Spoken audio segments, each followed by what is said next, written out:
বন্ধুরা, হরে কৃষ্ণ কৃষ্ণ কৃষ্ণ হরে হরে, হরে রাম রাম রাম হরে হরে।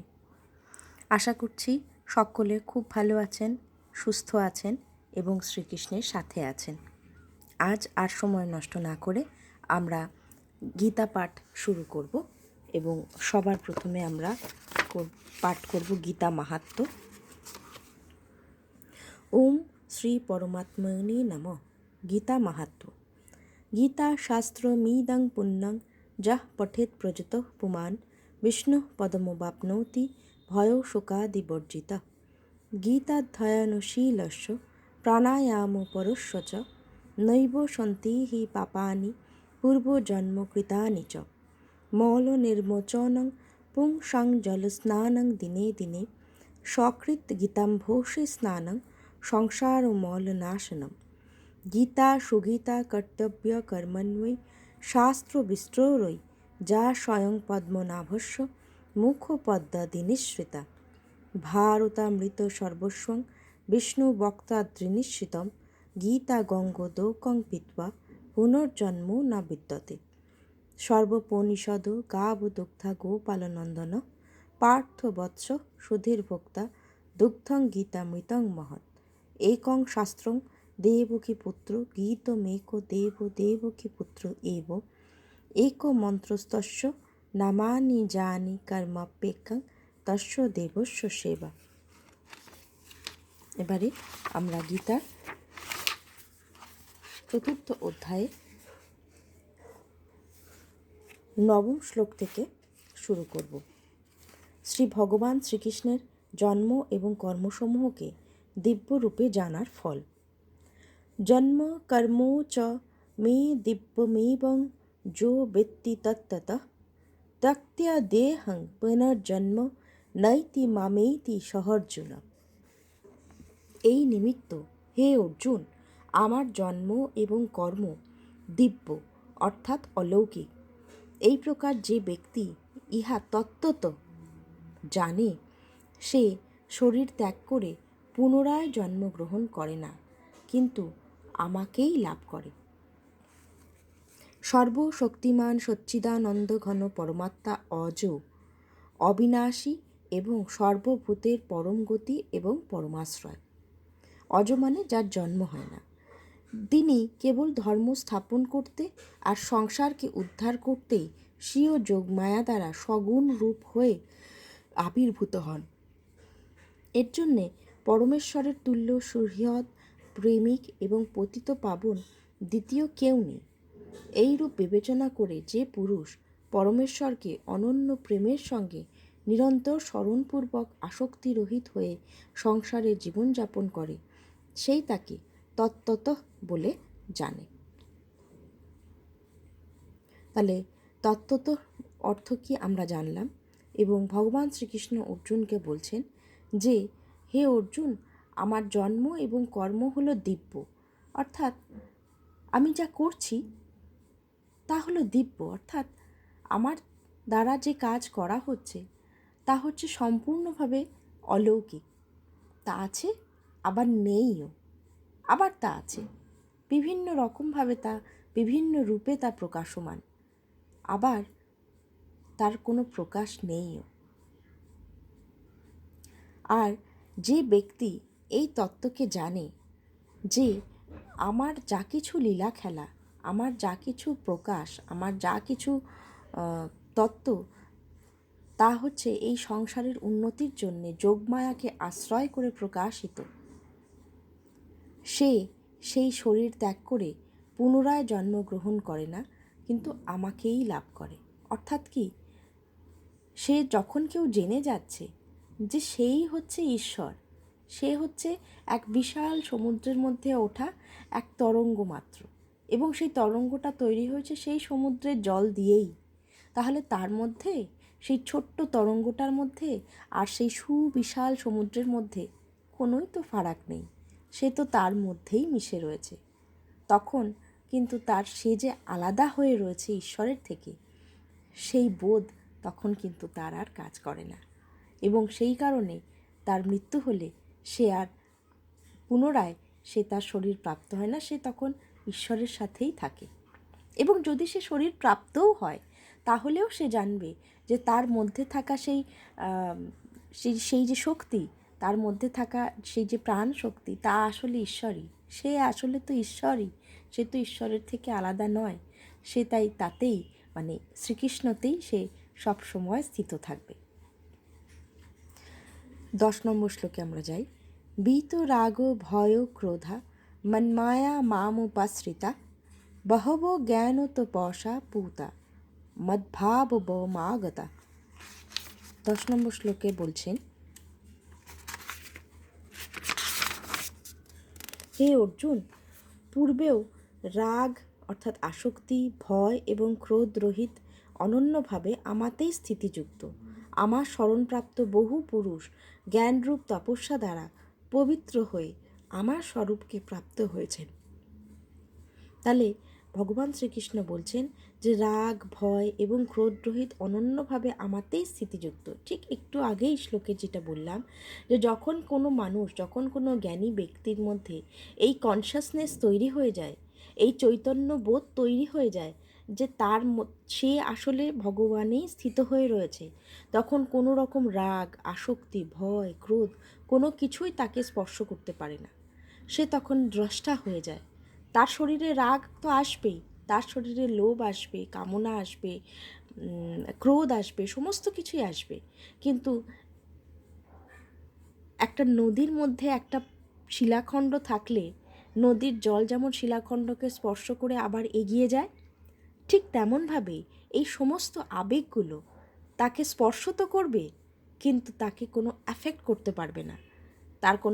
তাকে স্পর্শ করলেও বা স্পর্শ করার মতো মনে হলেও তার মধ্যে কোনো রিয়াকশান এই সব আবেগগুলো তৈরি করতে পারবে না, এবং তারা ওই নদীর স্রোতের মতোই অন্যদিকে এগিয়ে যাবে। কিন্তু শিলা যেমন ছিল তেমনই পড়ে থাকবে, কেননা সে তো সেই পরমেশ্বর, সেই ভগবান, সেই শ্রীকৃষ্ণতেই সে স্থিত হয়ে রয়েছে। এবং এইভাবেই বহু পুরুষ এই জ্ঞান দ্বারাই, এই জ্ঞানরূপ তপস্যার দ্বারাই তারা পবিত্র হয়েছেন।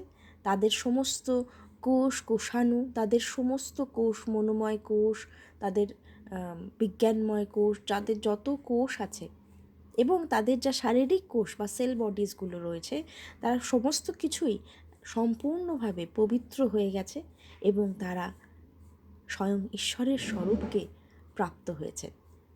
একটা জিনিস খেয়াল করবেন, যখন আপনি রেগুলার স্পিরিচুয়াল প্র্যাকটিস করেন, আপনি রেগুলার মেডিটেশন করেন, আপনি রেগুলার গীতা পাঠ করেন, কিংবা আপনি রেগুলার কিছু ফ্রি হ্যান্ড এক্সারসাইজও করেন না কেন, তখনও দেখবেন যে আপনার ওই 10 দিন আগের চেহারা আর 10 দিন পরের চেহারা, মানে প্র্যাকটিস করার পরের চেহারার মধ্যে কতটা পার্থক্য থাকে।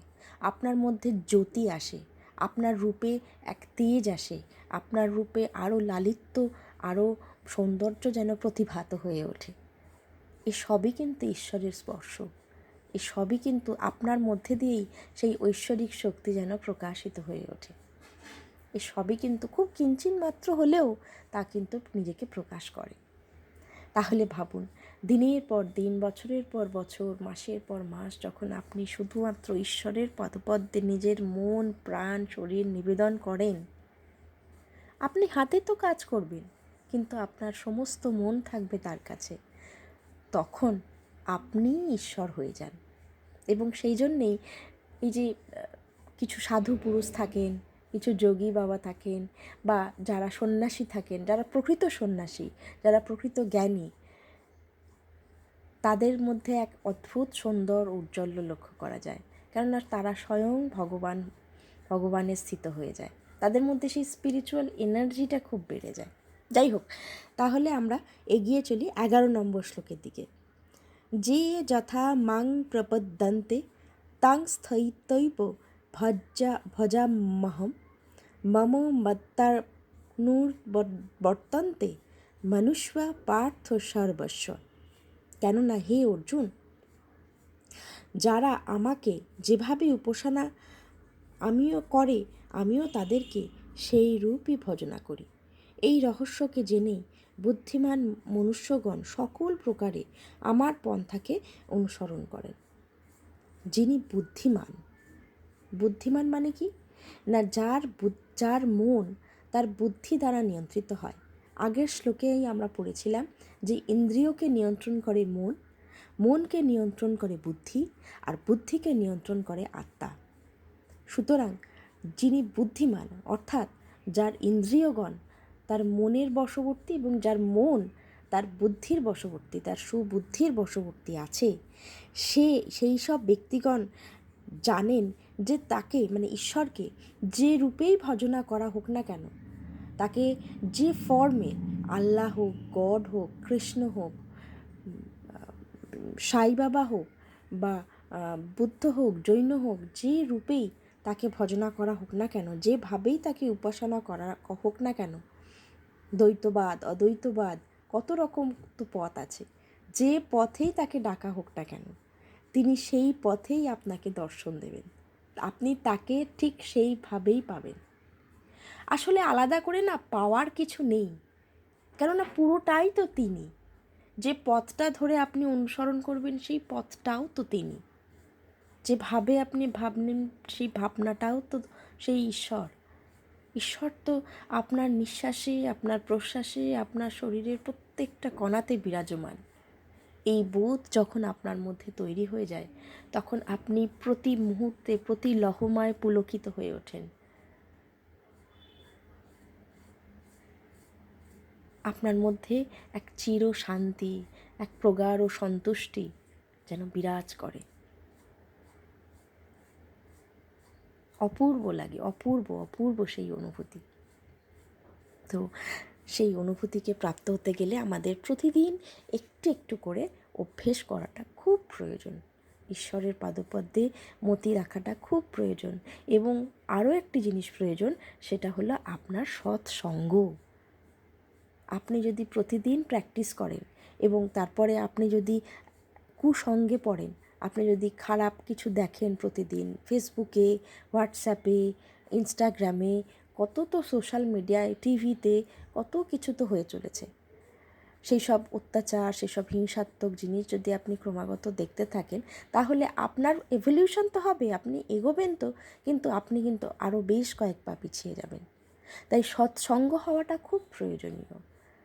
ভালো কথা শুনুন, ঈশ্বরের কথা শুনুন, ভালো বই পড়ুন, ভালো কাজ করুন, অপরের মঙ্গলের কথা ভাবুন। অপরের মঙ্গলের কথা ভাবতে ইচ্ছা না করলে কারোর ক্ষতি করার কথা ভাববেন না, নীরত থাকুন। কাউকে কটু কথা শোনাবেন না, কাউকে মনে আঘাত দিয়ে কথা বলবেন না, এমন কোনো কথা বলবেন না যাতে করে সামনের মানুষটাকে ছোট করা হয় বা তাকে হয়তো আঘাত দেয়া হয়। সেই দিকে আপনি নিজের চৈতন্যবোধটা তৈরি করবেন, দেখবেন আপনার জীবনও কত সুন্দর হয়ে উঠেছে। একটু একটু করে ডিফারেন্স আপনি কিন্তু লক্ষ্য করতে শুরু করবেন। ধীরে ধীরে আপনার জীবনে এক প্রগাঢ়, সুন্দর, প্রচ্ছন্ন, খুব সুন্দর এক শান্তিময় পরিবেশ বিরাজ করবে। তাহলে আজকে এই অবধি আমাদের 4th অধ্যায়ের 11 নম্বর শ্লোক অবধি আজকে আমরা পাঠ করলাম। আগামীকাল আমরা আবার আসব, আবার একটু গীতা পাঠ করব এবং আমরা নিজেদের জীবনকে আরও সুন্দর করে তুলবার চেষ্টা করব। ততদিন অবধি অবশ্যই ঈশ্বরের পাদপদ্মে মতি রাখেন। আপনার যে ইষ্ট দেবতা আছে তাকে স্মরণ করুন, তাকে ভালোবাসুন আর মানুষের উপকার করবার চেষ্টা করুন। সকলে খুব ভালো থাকবেন, সুস্থ থাকবেন। হরে কৃষ্ণ, কৃষ্ণ কৃষ্ণ হরে হরে, হরে রাম রাম, রাম হরে হরে। নমস্কার।